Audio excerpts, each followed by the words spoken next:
Are you using the city name or zip code from the postal address of a property to determine the jurisdiction? If so, you are leaving money on the table, my friend, and let me show you why. Whether you're new to writing estimates or you're a veteran and you know your stuff, I'm going to give you a little tip that will change the way you do business for the better. You might think of OneClick Code as the building code app.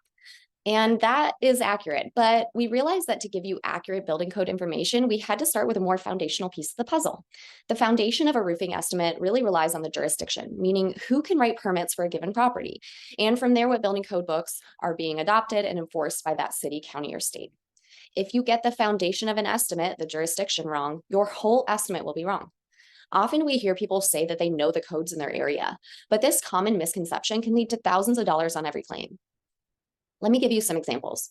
Say we have two roofing claims and they each have the same city name listed in their postal address. I could easily assume that both of these properties are controlled by the same municipality. Or say that you're in a neighborhood and we have two claims that are right across the street from each other and they have the same zip code. I could easily assume that these two properties are controlled by the same municipality as well. However, in both of these examples, I would be wrong. Going off of a US postal address, city name, or zip code will not give you the correct jurisdiction. You will actually be wrong 45% of the time. But why does this matter? Because jurisdiction and building codes affect the price of a roofing estimate. Even though these two properties have the same city name, the property on the left is controlled by the city of Inglewood, which has adopted code that requires ice and water shield on the property.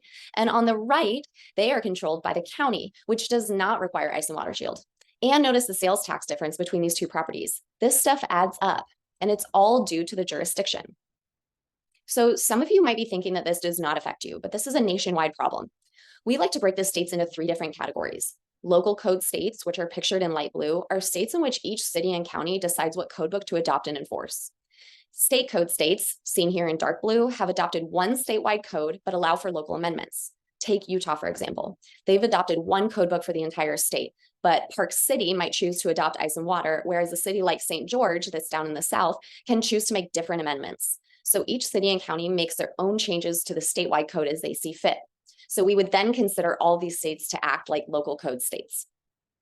Finally, we have the state code states, shown in green. These are states in which one code book is adopted for the entire state and no local amendments are allowed. So between all of these state code states and the local code states listed in blue, there are over 20,000 cities and counties that choose different code adoptions nationwide.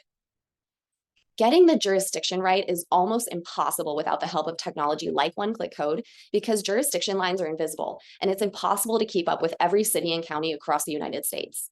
Here at OneClick, we've built relationships with all of the 20,000 cities and counties across the US to give you the most accurate jurisdiction and building code adoption for every property. And once we get that jurisdiction piece right, then we can give you what codebook is being adopted by that municipality, the correct sales tax, and more data so that you can write accurate roofing estimates the first time around. So whether you're new here or perfecting your craft, OneClick was designed to give you the most accurate and instant data at your fingertips to write more accurate roofing estimates. So stop wasting time, stop using your Excel spreadsheet because it's not right, and get back to fixing roofs and closing claims. I hope this was helpful. If you want more information on the data that we provide or more information on how to write more accurate roofing estimates, head over to oneclickcode.com. We have lots of resources in our blog and on our help article and our How It Works page. Reach out if you have any questions. Thanks.